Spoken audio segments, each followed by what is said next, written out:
Hello and welcome to the Wheel of Crime podcast, the podcast that's run by two ladies who play games, mumble profanities, and laugh way too often. Also, this podcast does cover topics of sensitive nature, and as such, listener discretion is advised.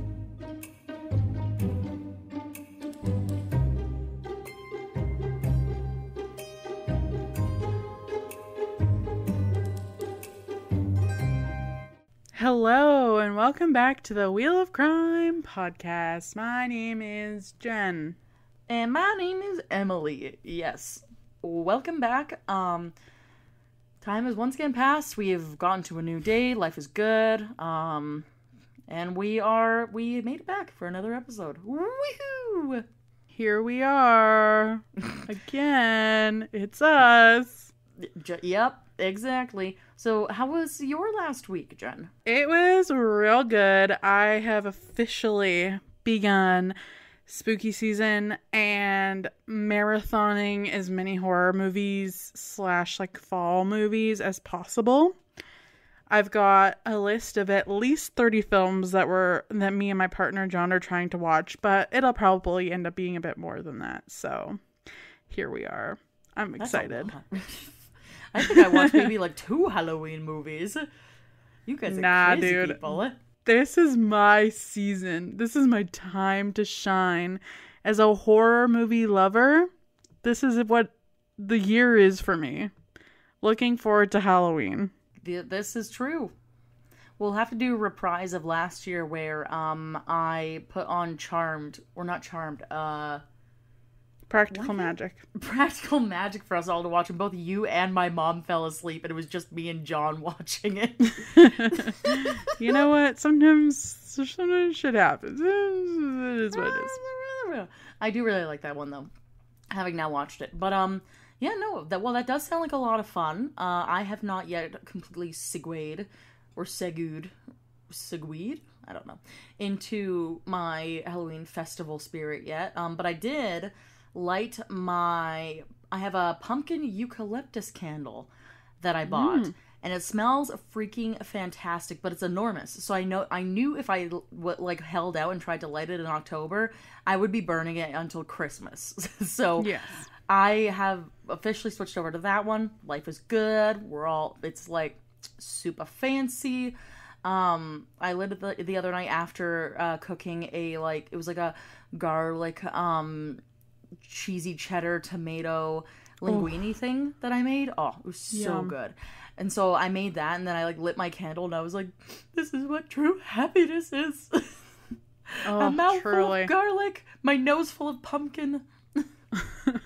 Last night I lit my pumpkin spice candle, also from HomeSense. Yeah. And we watched Scooby-Doo on Zombie Island and the movie Drag Me to Hell.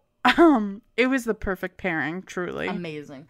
Love that. But that's been the start. I'm slowly getting into it for now. But I'm trying to think about what else I did last week. But other than working, I did go camping over the weekend. So that was fun because fall is coming, and with that it's going to be quite a bit chillier outside. So might as well make the most of what we have of the summer before it's gone. And I think that was really basically it. Nothing too crazy. Yeah. Well, on that note, should we just get right into it and spin our wheel of questions then? Oh, hell yeah. What is your favorite mountain? Ooh, there are many gray mountains. I know you're just a mountain enthusiast. There's just so many options. I really like the Three Sisters. I'm going to say that one. I'll let it count, even though technically that's 3 mountains. They're a collective, though. So like I said, yes. I'll give that one to you. They're a collective. You cannot have one sister without the other 2. So technically, 3 sisters. That's all I'm going to say about that. There we go. My favorite one, I'm really trying hard to remember the name of it, because when I made my notes, for whatever reason, I didn't write it down. Mount Olympus. We're talking about Zeus today. That's so funny you say that. That did not even cross my mind. I went down the same path as you, where I'm like, well, we live near many a great mountain. So I honestly had one in my brain where I picked one of the ones in Nordeg, but I can't remember which one it was exactly. Because when I was a part of that military-esque program for many years, For youths. for the youths, there was one that we used to go to a lot, and it was actually really nice. Like in the fall, like we would go usually in late September when the leaves were just turning, so you'd be out there and there would be like a bunch of birch trees where all the leaves were yellow and like a nice breeze blowing through, and like What a vibe. it was really nice. It felt very like classic horse girl movie, but like without the horse girl in it. Emily was living her Heartland dream.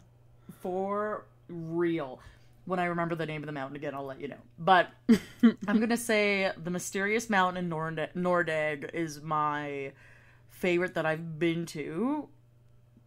And I'll add Mount Olympus in there because you mentioned it and it's funny. Yes, okay, good. I'm surprised you came up with that. I'm converting you. Okay, listen. I saw a TikTok the other day, and I can't remember if I actually sent it to you or if I decided not to, but it was like this guy, and he was like, if you ever feel lazy, don't, because the Greeks thought that their gods lived on top of a mountain that was climbable, and no one ever checked. Okay, that is super funny, and also I've never once thought about that either. I always figured it was more of like just like a metaphorical mountain, like we live in a place with no mountains, but they live up a mountain somewhere, we just don't know where it is. I told that to my partner, and he's like, not fully true, but it's funny. We'll take it. It's still a good joke. That honestly is trying to make me think of other mountains, but I can't think of any other ones. You got me good with that one. You got me good. I got you good. I sniped that one out for you. You did. On that note, let's spin for our next question. What is your opinion on ghost towns? Ooh, fun. Like, weirdly, I've been seeing a lot of content about the Three Valley Gap ghost town lately. I don't know if your TikTok algorithm has been sending you those as well, or if it's just No, but me. I hope you have been.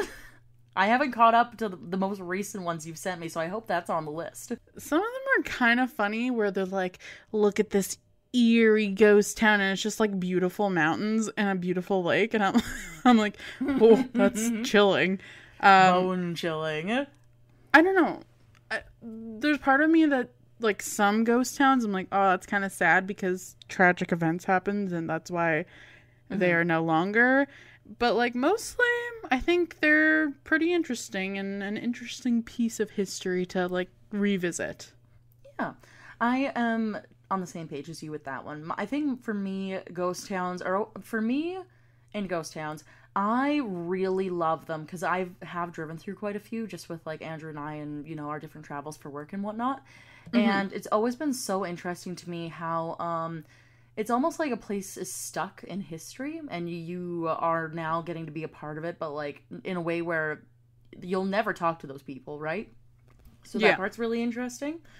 And then there's a couple ghost towns from, I don't know if I would say history, but like there's a couple of like notorious ghost towns which I might have to cover them in later episodes because it is interesting.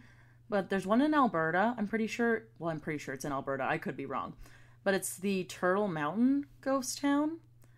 And it's tied to this tragedy where basically a bunch of settlers were moving into this mountain pass and were looking to set up their town in this one spot, but the First Nations people in the area were like, no, like, you shouldn't set up your town here, like, the mountain moves. And so the settlers were like, you know nothing, we are smart people, mountains don't move, they are giant hunks of rock. So they set up their town there, and then basically what happened is the mountain was technically moving. It was on a tectonic plate, and with that means that there was often rock slides and a couple other things, and they actually ended up, the town ended up being buried in a rock slide.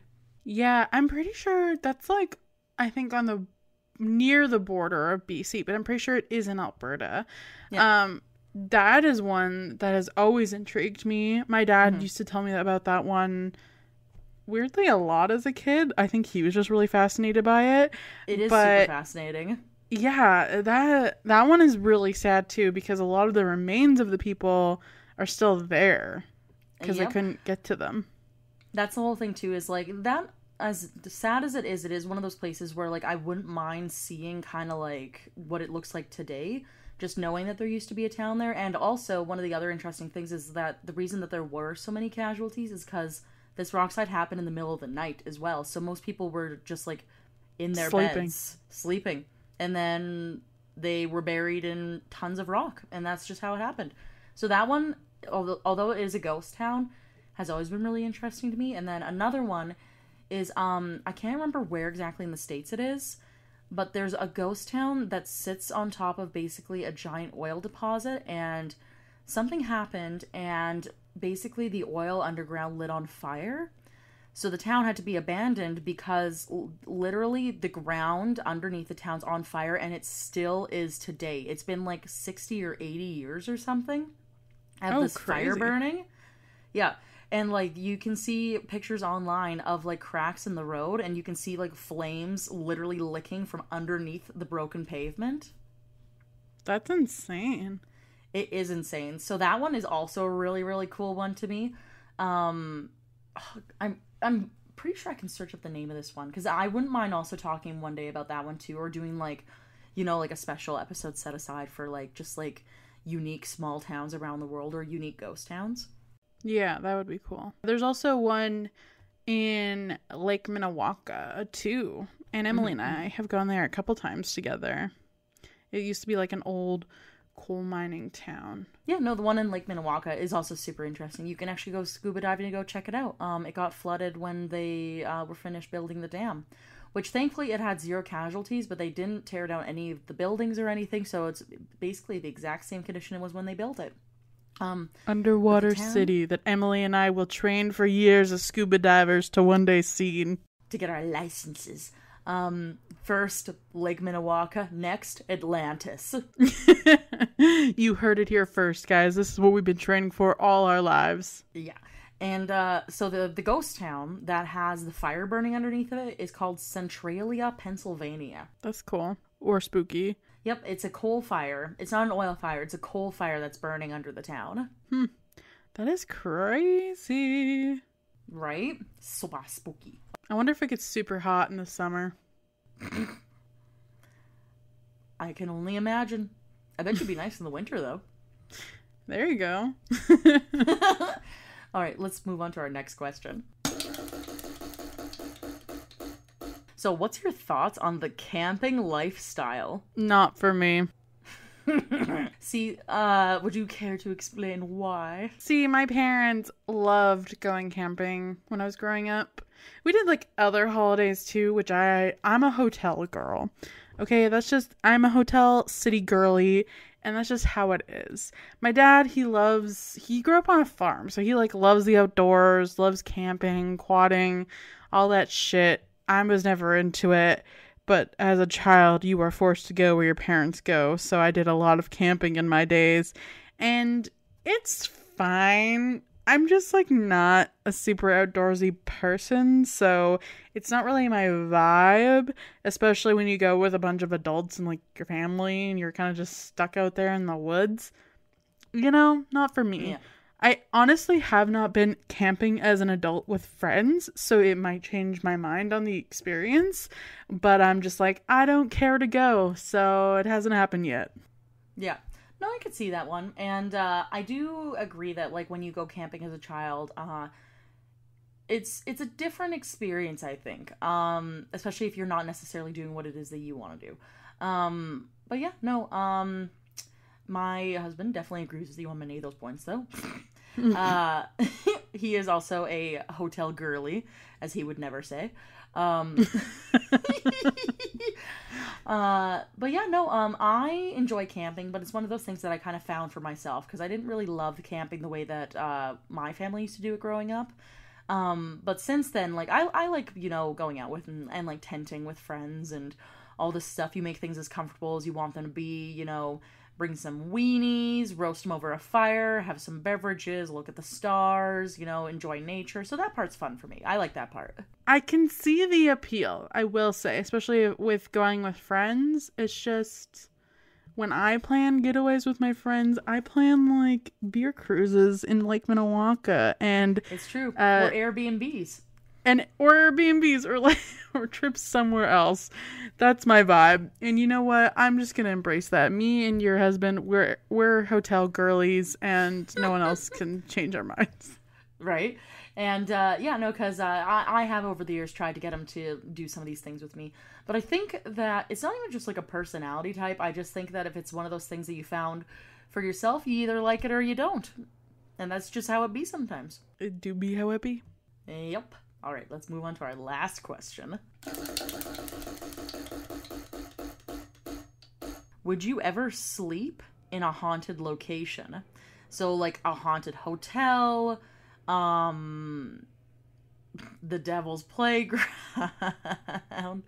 like these types of places. Haunted Forest, there's a couple of those. Like, would you ever, like, say the opportunity came up and you were like, yeah, like, I could go spend the night here. Like, would you want to?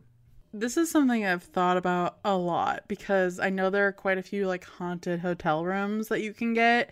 Mm-hmm. And they're, like, a whole experience or whatever. But I feel like even though I'm kind of on the fence of, like, I don't really believe in ghosts, but, like, that shit's still really spooky, I'm gonna go with no. Really? Okay. Maybe. Okay, like, maybe in the right situation with, like, the right people, I would. Like, maybe if me and you made, like, a trip out of it to go to Three Valley Gap and get one of their rooms and experience the ghostiness of it all. See, it's so funny, just as a quick sidebar, with how our friendship works, because you love horror movies. And I don't. I hate horror movies. But on the other end, if like with these things where it's like, oh, a ghost tour or stay in a haunted room, I am all for it. Which is weird too, because I'm also the person who's had like these really horrific, weird, unexplainable experiences. But then at the same time, I think it's because I've had them before where I'm like, yeah, like I wouldn't mind, testing the waters a bit to see like how much validity is behind some of these things. Right? So I don't mind that. I would actually, I think, probably stay in a haunted room or something like that. I don't know. I would never do it by myself, but I would consider it if it was like with you or like maybe with my partner. If you really, but I feel like he wouldn't really be into it because he doesn't believe in this stuff at all. So then he would just be like, Jen, you're being so dramatic about everything. Whereas if I went with you, you would be like as dramatic as I was being. Oh, 100%. And that would be the fun of it. That's what I'm saying. Exactly. But I would also, on the other end, I would also like to know what type of haunting there is in a room if I'm going to be staying in it. Because if it's like, okay, like occasionally you'll hear like running in the room or something, that's fine. I could care less. I live in an apartment. I hear running in weird places all the time. But if it's like, oh, you'll wake up and there's an old shirtless man staring at you from the foot of the bed, maybe not. I might skip on that one. Yeah. Like if they're like, this room has a demon and you will be possessed and die and it will follow you for the rest of your life, maybe no. Yes, sign this form that says you won't sue us if a demon follows you home. Maybe not. Maybe I won't be doing that one. Just in case. Maybe that's the one that's not for us. Yeah, right? So, I don't know. But yeah, I think with you that'd be really fun. But I would never do it with Andrew because he is also nonsensical in a not fun way. But also, like, what's the word I'm even searching for? If anything did happen, this man would never forgive me. I would never, ever hear the end of it. Like, I would be 80 years old with him, and he'd be like, the demon from 2022 has followed me all of these years. And I'd be like, shut the fuck up. I don't want to hear about it anymore. I'm tired. You signed the waiver. You knew the risks. You knew what you were signing up for. Well, that, and he would be like, unless there's a haunted Ramada, I don't want to go. Right? Nice. And I'm like, all right, cool. Sounds good. Too funny. That's hilarious. Yeah. So, I mean, on that note, do you have any idea what my story for you is about today? My intuition says we're talking about a ghost town. Maybe the one at Turtle Mountain? No. I was not kidding earlier when I said that was something that I'd like to gear up for later in the future, but I felt with my questions on this one we'd get a little bit too close to the nose. So, I wanted to start with telling you about something else because it'll lead more into my small town idea. Okay? So, here is my description. The Appalachian Mountains, often called the Appalachians, are a system of mountains in eastern to northeastern North America. And the Appalachians first formed roughly around 480 million years ago during the Ordovician period, and they once reached elevations similar to those of the Alps and the Rocky Mountains before experiencing natural erosion. The Appalachian chain is a barrier to the east-west travel as it forms a series of alternating ridges and valleys orientated in opposition to most highways, railroads running east-west, and other boring things. So, do you know anything about the Appalachian Mountains? Not particularly. Like, I've heard of them, and I feel like some basic things, but nothing too much. Okay, so, I'm not sure if you quite remember this, but I believe there was an episode I covered somewhere between around 6 months ago where it wasn't related to the Appalachian Mountains, but I believe I kind of explained to you what ley lines were. Yes. And how there's a lot of, like, these types of haunted locations or supernatural things that happen, like, using the ley line system. So the Appalachian Mountains are one of these places in the world where people will either bring up ley lines and say, like, one of the reasons why they're so notorious for being, such a strange place is because of these ley lines. And on the other end, there's people who live there who've had many very odd experiences, and it's one of those things where a lot of people have gone missing in the Appalachian Mountains that were never found again, and a few other things. So there's enough reason for people not to visit them, and there's also a potentially supernatural background to it. Okay. So, we'll get into it. You ready? I'm ready. All right. Let's get it. So, ask many longtime residents of the southern Appalachian Mountains whether or not they believe in ghosts, and the answer is likely to be an emphatic no. In this strongly Protestant region of the South, humorously called the Buckle of the Bible Belt, the Bible Belt, such beliefs are considered by some to be against the teaching of Scripture. The Bible preaches that when something dies, it's gone, they might say, and if you don't believe the Bible, you don't believe in anything. But to others, ghost stories have become legends passed down from the family hearth to the country store porch and beyond. Unlike folk tales, which are recognized as fiction by both the storyteller and the audience, legends are accounts of events that the storyteller believes to have actually occurred, either to himself or to somebody else in the past. These legends generally contain a human character who comes into contact with the supernatural. How this character chooses to deal with this encounter enables the storyteller to teach a lesson about society's ethical and moral codes. Therefore, although a belief in revenants, or returners from the dead, may contradict biblical teachings, ghost stories still contain life lessons that were important to the Appalachian Mountain community. So, the fear and isolation associated with early mountain life helped give birth to many paranormal accounts that, in turn, have evolved into ghost stories. As in other regions of the South, however, modern influences have diluted the art of storytelling in the mountains, and this is why some old-timers are likely to tell you that there used to be more ghosts then than there are now. So that's just kind of a preface into kind of like what exactly the history of this region is. So it's very, what's the word to say? Not necessarily backwoods, but it's generally built up of a lot of smaller communities. It's a part of the Bible Belt, so there's not really a lot like, like the quote had said where it was like modern day influence type stuff for a lot of these different things. But there are still a lot of things that have passed down since then, which I kind of told you earlier, lead into a lot more of suspicions and internet notoriety and stories from people who've lived there or grew up there, right? I mean, it makes sense. It takes place in the scariest part of America, so continue. This already sounds like a horror story. All right, let's get into it. I'm already afraid. You said Bible Belt, and I was, oof, chills. And a shiver went up your spine. You're like, oh no, not the Bible Belt, not the Bible Belt, or whatever it was I said.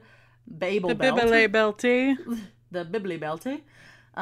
So we'll start with the southern Appalachian Mountains. So the Appalachian Mountains are a narrow and extensive mountain system, which I kind of already prefaced earlier, like the physicalities of it. But it basically parallels the eastern coast of North America for approximately 1,212 miles. It formed about 250 million years ago, and it is one of the oldest mountain systems on Earth, along with the Rocky Mountains and a couple other ones like I mentioned. So, the Appalachian Mountains stretch from Newfoundland all the way down to the northern sections of Alabama and Georgia. They are separated from the eastern coastal plain by a massive fall line, and the system is a mixture of mountains, valleys, high ridges, and wide dissected plateaus, like most mountain ranges, and dense forests cover most of the system, and some rock structures date back to the Precambrian period and the early Paleozoic eras. So, two of the most prominent Appalachian ranges can be found in the southern United States. A part of it is the Great Smoky Mountains in Tennessee, which, like, if you thrift online the way that I thrift online, you'll see, like, a lot of vintage t-shirts that are, like, the Smoky Mountains. That's a part of the Appalachian Range. And it's also in North Carolina, and they have some of the tallest and most rugged peaks in the system in both Tennessee and North Carolina, some towering over 6,000 feet, as an example being Mount Mitchell in North Carolina, which is the highest peak of the east of the Mississippi River, at 6,684 feet, which is pretty tall. I mean, I just barely crest 5 feet tall, so that's unfathomable. It is at least 1 foot taller than Emily. At the very least, for sure. So, the backbone of the system, the Blue Ridge, starts in Georgia and stretches north to Pennsylvania. So, basically, to wrap it up, the eastern side of the Appalachian Mountains between the Blue Ridge and the Fall Line is a rolling plateau. This is also a part of Cumberland Plateau, which is also, I guess, fairly well known in the States, along with the Smoky Mountains and Cumberland. There's another region which basically connects Central Alabama to the New York State. All right, so we have like a general idea of what this looks like. So for us Canadian peoples, we picture the Rocky Mountains. We say, okay, but like from Newfoundland to like the state of New York, basically is all a part of this mountain range. So that's a lot. That is a lot. And it varies a lot in what it looks like, but it is technically all a part of the same range. So, with that, several Native American tribes lived in the Appalachian Mountains before the arrival of white settlers. And in the South, one of the most prominent tribes was the Cherokee. So, according to Cherokee legend, the Great Smoky Mountains were formed by a giant buzzard circling above the earth after a great flood. When this buzzard reached the Smokies, he plummeted to the earth in exhaustion, where his massive wings touched the earth and the mountain valleys appeared. So, the Cherokees learned to coexist with European settlers. They even fought with them against the British in the War of 1812. But with the discovery of gold in North Georgia, the federal government made a concerted effort to drive the Cherokees out, and culminating in the infamous Trail of Tears removal in 1838. So you could say they're very unconcerned. Almost unbothered, but definitely unconcerned, if anything. Good to know. Yeah. I wanted to clarify that. Oh, yeah, absolutely. So, there are some descendants of the original Cherokees living in the southern Appalachian Mountain... I apparently need a nap today, but let's move on. Appalachian. So, living in the southern Appalachian Mountains today. Some believe that they are the descendants of Tsali. That is how Google pronounced it to me, but I really highly doubt that that's the actual way of saying it, but I'll roll with it for now. A brave warrior who gave himself up for murdering a white soldier during the Trail of Tears, and in exchange, Colonel William Thomas, a white friend, promised to Tsali that his tribe could remain in the hills. Other Cherokees simply disappeared into the mountains at this time. So, early mountain life was difficult for European settlers. Completely isolated from the outside world, they struggled to survive on the rocky hillsides, but they were also a fiercely independent group with their own system of law and unique cultural traits. And despite the widespread changes caused by modern influences, bits and pieces of early Appalachian mountain culture can still be found today. So that's why I was telling you earlier, it's kind of hard to say, like, what the terminology exactly would be for them, because they are more or less isolated from today's modern life, but it's not quite backwoods. It's a very unique system and, like, culture that's in place that's different than, say, state by state, for example. It's more of like a regional thing. Right. Much of the Appalachian Mountain system nowadays is used for recreational purposes. So parks such as the Great Smoky Mountain National Park attract thousands of visitors a year while also serving as a wildlife sanctuary. And the Appalachian Trail, which is a 2,143-mile footpath stretching between Mount Katahdin in Maine and Springer Mountain in Georgia, was completed in 1937, and this trail is used and maintained by stout hikers from around the world.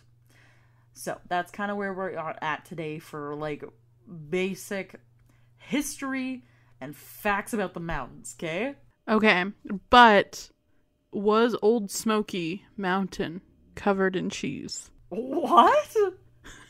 Is this supposed to be a reference to something? Literally went right over her head, everyone. I don't even know what you're saying. All I can think about is how people recently have been trying to put, like, cheese on apple pie, and I'm like, why are you telling me this? My mom does that, but no, there's a song. It's like, on top of Old Smoky, all covered in cheese, I lost my poor meatball when somebody sneezed. What? It rolled off the table and onto the floor,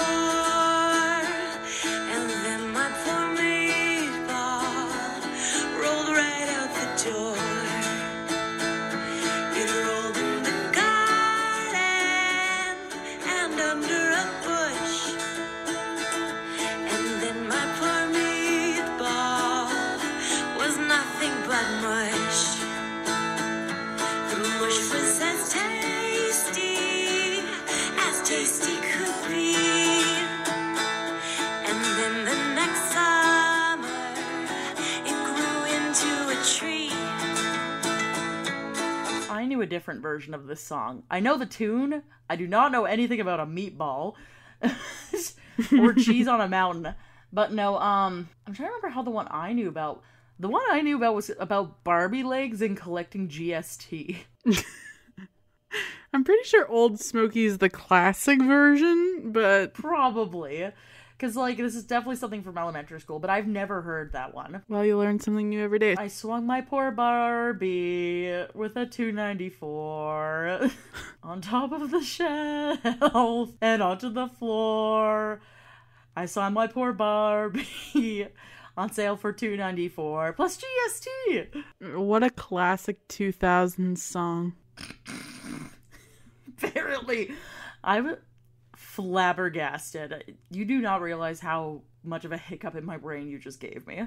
Well, so we're all waiting in suspense. Was it covered in cheese? No.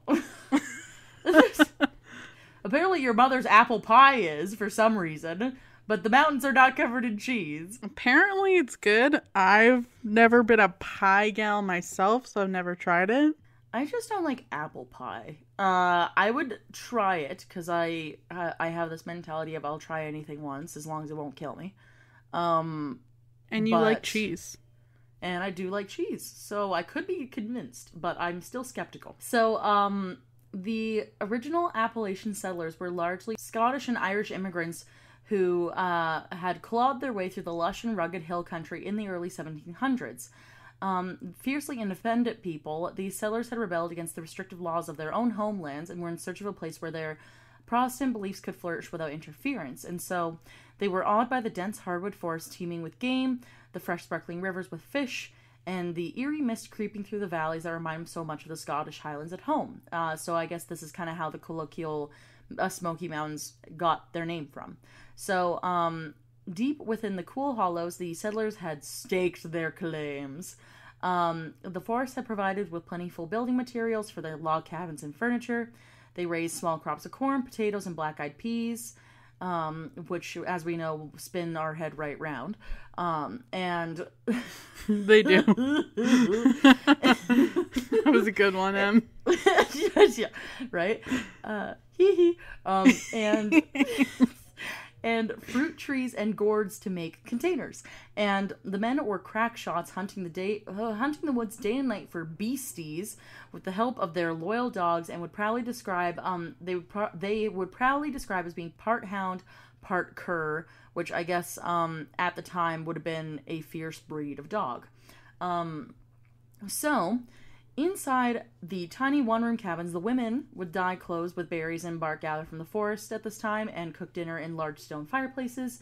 In between chores, they would knit quilts on their looms, using elaborate patterns with unique names like Nine Patch and Double Wedding Ring and Dove in the Window, which are all still ones that people use today, in case you were curious. So corn shuckings, house raisings, and log rollings were regular community events, which I don't know about you, but like, if only we had a good corn shucking to go to. I mean, I don't know about you, but I just hold one of those in my backyard every weekend, so I don't know. Oh, man. See, I was too busy at the local log rolling competition. I haven't been to one of those yet this year, so I should probably go before they're out of season again. Oh, yeah, absolutely. And the most popular social events were the mountain dances, also called play parties. And since the church didn't approve of dancing, these parties were generally casual and easygoing. Fiddlers, sometimes accompanied by a banjo and a dulcimer, would play alternatively humorous and plaintive ballads that reminded the settlers of their homeland and lost relatives. Occasionally, the musicians would make up ballads about interesting community events. These play parties were some of the only fun times that these hard-working settlers have ever had. Whenever life was threatened, these settlers fought back fiercely. After long skirmishes with the Cherokees and the British Army, some mountain communities found themselves at odds with the Confederate Army. These self-reliant people had never had to rely on slaves for labor, and couldn't support the South's secession from the Union, and as a result, some communities were regularly harassed by the Confederate Army, who took prisoners, vandalized property, and stole livestock. In some areas, children were placed along the mountaintops to warn of approaching Confederate troops. So, isolated from the Confederacy and the federal government, which the mountain people later blamed for not coming to their aid during the Civil War, many mountain communities turned away from the outside world. Little immigration took place through the 19th century, leading to intermarriages within families. But the mountain people were always kind to wayward strangers. Their doors were left open for strangers to light and hitch or visit with the families, and a bed was always prepared. So just so we're not glossing over that, basically not receiving assistance during the war, and along with a couple other issues that kind of came across that time, led to the people feeling like they weren't being supported by anybody, especially not their government, and led to more self-reliance and self-governing among the mountain communities. So then, which leads to intermarriages, which is a very polite way of saying incestual marriage relationships between family groups.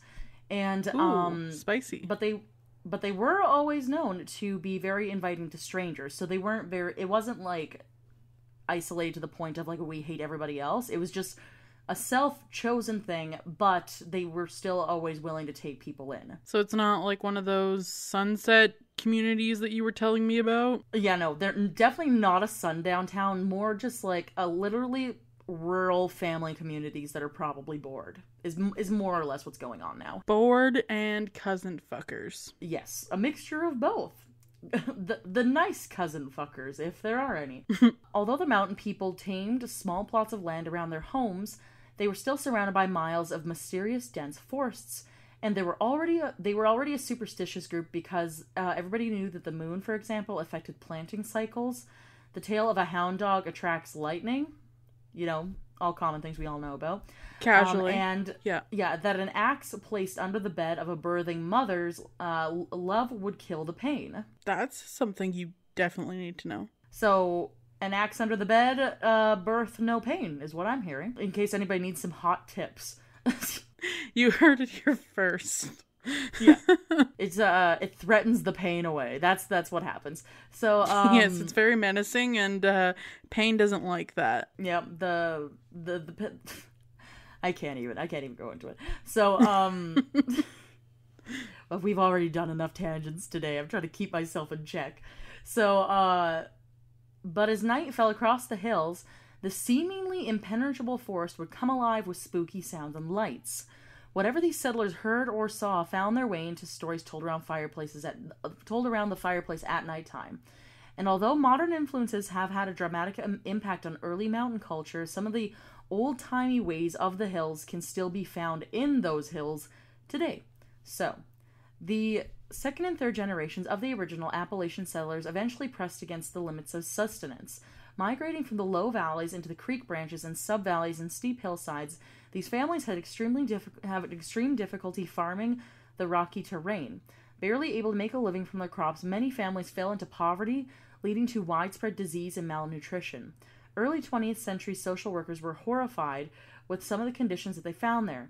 Little to no sanitation, children lacking shoes or fresh clothing, families with 10 to 12 kids crammed into dirty one-room shacks, distrusting of foreigners, toting little black bags filled with black magic, and some mountain families became their own pharmacists, using odd assortments of herbs, tonics, and roots to treat everything from typhoid fever to the measles, and as a result, the mortality rate soared.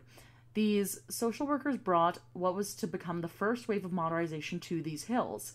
Trained nurses would set up shop in the communities and teach families about personal hygiene and homemaking skills. Fathers were taught how to read and write. Corps of midwives traveled through the hills helping deliver babies. Some of these social workers were indeed heroes, riding across terrible mountain roads, swollen streams, and swinging bridges to reach these isolated families. So that's kind of like the first wave of them acclimating to more of what's to come. Medicine and stuff. Yes. That's Yeah. 2 thumbs up. Exactly. Like, not just medicine, but also, like, more standardized, like... Hygiene. Like, health practices. Yeah, like that kind of stuff. Like, maybe we should bathe more often. Wash our hands. You know what? That's a good practice. I'm gonna give that one 5 out of 5 stars. Yes, same. I have no complaints. I say, to me, they are heroes. The end. Getting people to bathe more, that is, you were wearing a cape. Literally. So... In the early 1900s, large lumber companies began to eye the southern Appalachian region. The region had been generally bypassed for the flatlands of Mississippi and Louisiana, but after these areas had been fully slashed and burned, lumber scouts began discovering the hardwood forests in the hills. So then, all of a sudden, there became mill towns and railroads that seemed to spring up overnight over the landscape and causing some major pollution and erosion problems in the hills. Human life and land were cheap for many of these companies, and loggers were forced to work extremely long hours with the constant threat of accidents, dismemberment, and death. Despite these risks, however, many mountain residents were forced to work for the companies to support their impoverished families. With the construction of new highways, modern influences began to have a dramatic impact on mountain life and culture. The influx of radio, television, and printed matter diluted traditional mountain speech. Younger families faced with a bleak future in the hills migrated to the cities, and one by one the mountain communities started to empty out. But perhaps there's something about the fear associated with rapid modernization that has lately made people nostalgic for the old ways. For thousands of tourists visit the Appalachian Mountains each year searching for signs of early mountain culture. Past the curio shops and amusement parks, they are likely to see and hear traces of early mountain life. An elderly farmer still plowing his steep fields with a team of horses. Story swapping, the oral tradition one that I've kind of told you about before. Tales of meatballs and cheese. Yeah, just basic stuff. The hound's tails getting lightning and axes under the bed. And traditional bluegrass music on a community radio station, hand-carved crafts, fiddlers, dulcimers, small white churches dotting the hillside, and in mountain speech, one can still hear words and expressions from pre-colonial times. And although it's unclear what will happen in the next century, our constant need for the reassurance simplicity of old ways is likely to keep the Appalachian mountain culture alive for generations to come. Which is sweet, in a way. Yeah. Very pioneering. Good for them. They should churn some butter and shuck some corn and... roll some logs and, call it a day. And build a house. Other cool things. So... now I'll move into the Great Smoky Mountains. The Great Smoky Mountains of Tennessee and North Carolina represent some of the highest and most rugged peaks in the Appalachian region, which we kind of talked about. So the name Smoky comes from the bluish mist that envelops the hills, which, like, I won't lie to you, this is one of those places where, like, I think that'd be a really cool thing to see, actually. The actual smoke in the Smoky Mountains. Yeah, that would be cool. We should look into that. Road trip. So, abundant rainfall and soil have given the Smokies one of the world's finest examples of temperate deciduous forests. There's a wide variety of different plant life here, as well as species of birds and other wildlife. And due to wildlife preservation, much of this area looks the way it did to early Native American and European settlers. Restored log cabins and barns from the pioneer era are scattered throughout the area. By the beginning of the 20th century, the Smokies were threatened by lumbering and mining companies, and although these industries brought jobs to the mountain families, they wreaked havoc on the environment. And so by the late 1920s, a move was underway by the federal government to turn the Great Smoky Mountains into a protected wildland sanctuary, and thanks to a large donation from John D. Rockefeller, along with community efforts in Tennessee and North Carolina, over 400,000 acres of land were acquired by the government, and the Great Smoky Mountains National Park was then established in 1930. So that basically means they ravaged the area for lumber, and then when they were done, they were like, we should protect this place. Yes, now that we've stolen all of their lucrative national resources, this should be protected. Basically. So that's fun. So then, from there, we're going to talk a little bit about the Appalachian people. Like other remnants of early Appalachian mountain life, the old-time speech of the original settlers has largely eroded away by modernization, and most of the original settlers were immigrants from the English Isles, although some German and Dutch settlers also made the journey, and with them they brought colorful Elizabethan-era words and phrases which one can find in the works of Shakespeare as an example. So as time passes, the isolation of mountain life transforms the language, kind of like how... I feel like that pretty much works across the world, though, depending on who settles where and kind of, how the people talk from that. Yeah. And so as time passes, transforms the language, words were mispronounced, phrases and sentences were then rearranged, and new words were created to fit the rugged mountain life that these settlers faced within their own life. Intermarriages within the mountain communities also caused this unique language to flourish for many years. And it wasn't until the 20th century that mountain language was transformed by the modern influxes of the outside world. Radio and television and newspapers, along with the influx of modern schools and colleges, taught the younger generations a new grammatically correct way of speaking, and as the exoduses of young families from the mountains grew, the mountain dialect became less prevalent, but one can still hear some of the original dialect in the more isolated mountain communities today. And if you find yourself in such places, you can listen closely for unique words and sayings from this area. As an example, so I'll tell you what the phrase is, and you have to guess what it means. Okay? Oh, God. So the first one is a childing. I'm gonna guess that means when you are acting very childish. Nope. That's a term for somebody who's pregnant. So rather than being like, I'm pregnant, you would say, I'm a childing. I could see it. That makes sense. That checks out. Corn-fed critters. It's for people who really love corn. It's cone. A big lump with knobs that has the juice. I can't imagine a more beautiful thing. It means poor people. Oh, fuck. So if you see somebody living in poverty, you'd be like, look at those corn-fed critters. Well, that's just downright rude. And I feel like everybody can enjoy corn, not just people who are in poverty. Exactly. It has the juice. It does have the juice. Okay, the next one. A give out. Like a handout. An announcement.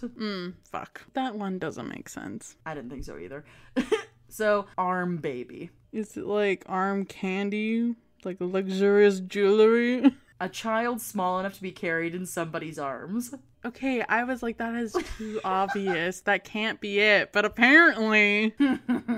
So, a whoop and a holler. Oh, like cheering. A long distance. Oh. If you're looking out your window and you see mountains that are super far away, you tell somebody that, like, those mountains are a whoop and a holler away.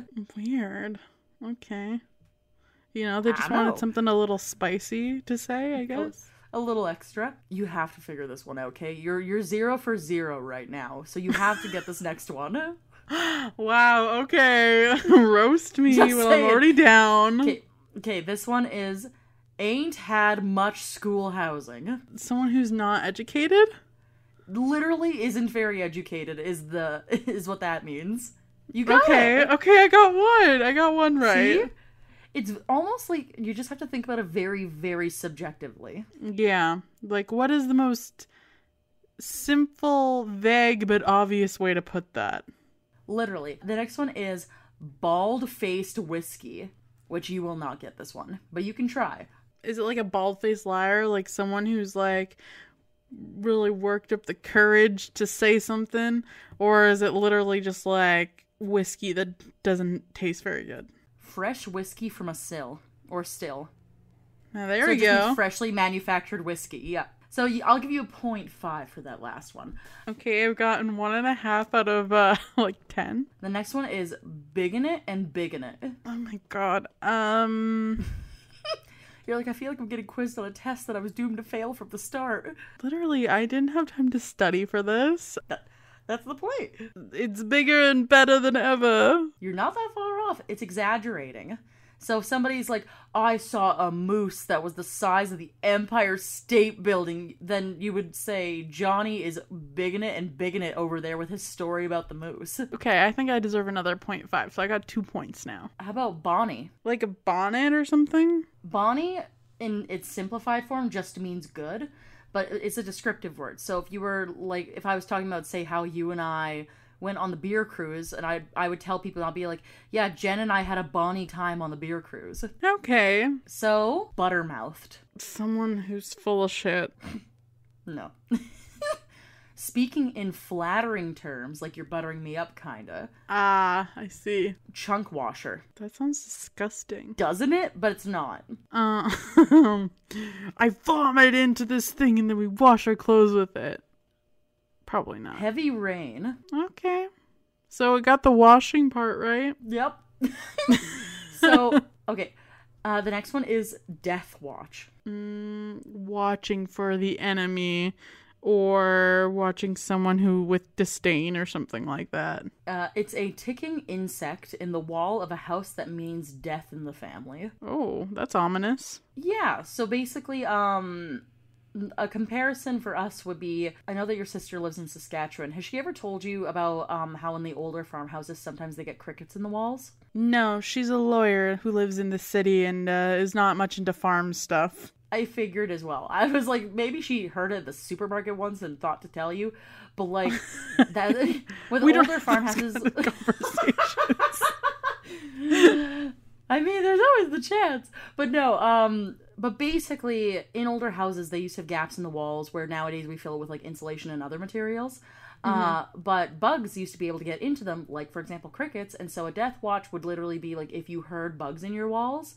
That would mean that somebody in your family was going to die. There's more of like a superstition behind it. I see. So they're like, grandma's gonna die or I'm gonna kill her. Or I'm going to get her, basically. Okay, so what about a dog trot? That feels like also something to do with poor people. Like some poor person who is drinking, where they drink beer. No. It's a covered passageway between two rooms. Oh, fuck. So, like, basically a hallway would be a dog trot. I was close enough. Okay, what about this one? A Donny girl or a Donny girl. Someone who's real cool. A cool girl. A female sweetheart, which, I mean, that is a cool girl. I'll give you a point. I'm up to 3 points, guys. I'm killing this game. Oh, okay. Fur. The animal stuff that covers them. You got the fur. You got the juice. The boots with the fur? No, fur is another way of saying far. So it's fur away instead of it's far away. That one's cheating. It is. Okay, graveyard cough. It's probably some tuberculosis, I'm guessing. Literally, deep tubercular cough, also known as what I sounded like a couple weeks ago.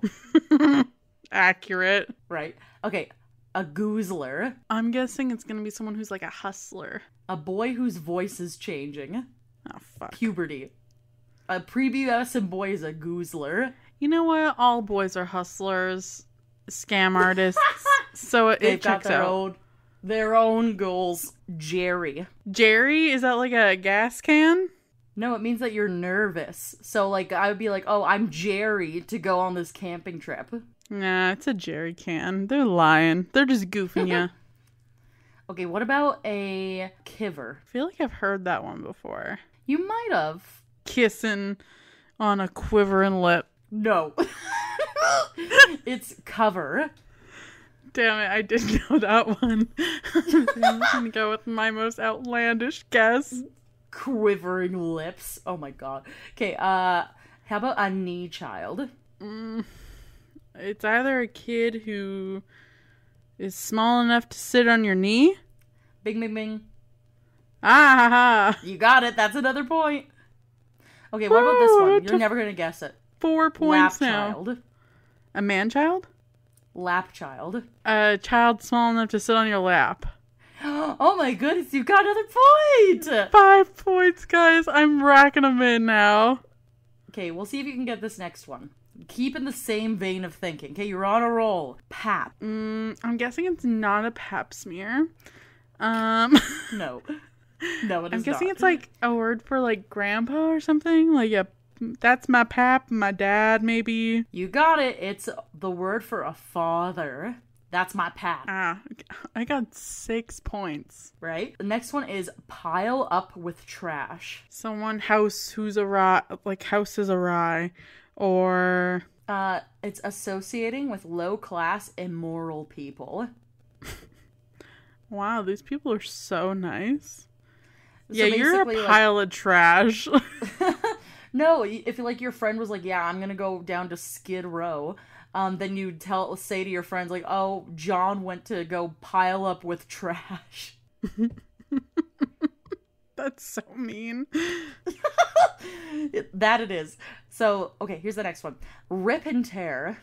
Describing a woman after she's given birth. That's true, but not the right answer. It means raising chaos. Like raising hell. I could see that. That makes sense. Since heck was a pup. I'm guessing it's like that kid's been a menace since they were young. Kinda. I'll give you 0.25 on that one. It just means a long time ago. So, like, if I was talking about graduating high school, I would say that since heck was a pup was I in high school. Okay. Scoon. A raccoon who's also a scoundrel. I wish. Skinned. Ooh. I would be like, I fell off my bicycle and scooned my knee. That's a yikes. Okay, turn right-handed. Turn right?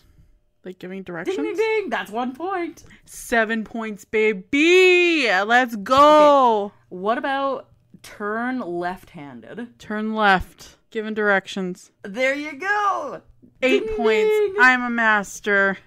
Alright, 2 left. Let's see if you can get it.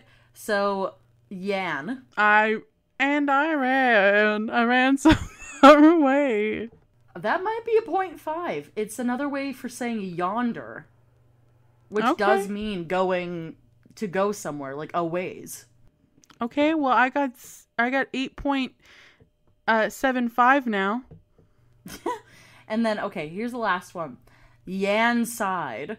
Going yonder to one side, going yonder to a different town, yonder to a different city, yonder in town, yonder's there. You know, I'll cut you some slack here. It's the farthest side. Okay, I feel like So I got if that one. I'm you're gonna give going- myself 1 point. If you're going to Yan Hills and you want to go to the Yan side of those hills, it'd be the farthest way towards those hills. Okay. So I'm at 9.75 right now. And I'll give you a 0.25 for being a good sport so you can have 10 points. Hell yes, guys! I won the game.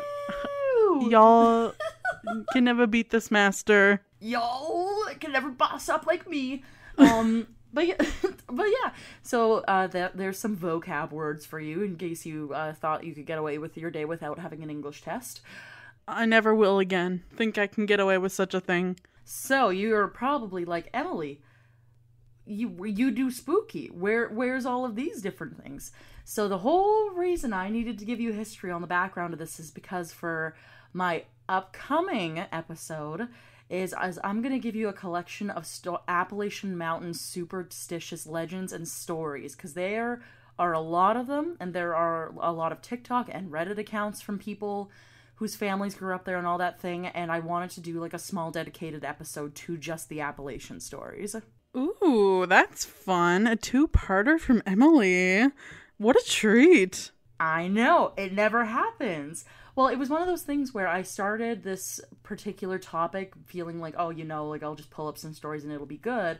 But then when I actually started looking into the history of like why it is that it's such like a notorious region for this type of thing, I was like, oh, there's actually like quite a bit of history from like not just like even like say like war, but like before that as well. Mm-hmm. And it's just kind of like a very unique thing, and I want to be able to communicate that first before getting into the rest of it, because I know that everybody's always interested in the actual stories, but then it's like, well, in one way you kind of need to find out why there is these stories and kind of like what ties into it. Exactly. Well, that is so fun. Does that bring us to the end of our episode today then? That it does, and thank you everybody for sticking with me. It was maybe a little bit more heavy historically than my episodes usually are, but like I said, it's fun in its own right. But the next time I tell my story, you'll get to hear some fun superstitious stories from the Appalachian Mountain communities, which will be fun. We love that. Love it. And so that brings us to the end of our episode today. If you liked us, you can leave us a review on iTunes, Apple Podcast, Spotify, wherever you listen to us. 5 stars helps us reach out to new listeners, so that's always appreciated. Also, we do have a website, which is www.wheelofcrime.com, which you can check us out there. Otherwise, if you'd like to submit your own stories or anything you'd like to tell us, we are available through wheelofcrime@gmail.com for emails. We also have social media, so if you want to see updates for the show, that's on Facebook, Twitter, Instagram, and TikTok for updates there. And lastly, we have a Patreon. If you want to donate to the show, you can get a little something out of helping support us keep doing this as well as our jobs every week. And I think that's everything. Did I miss anything?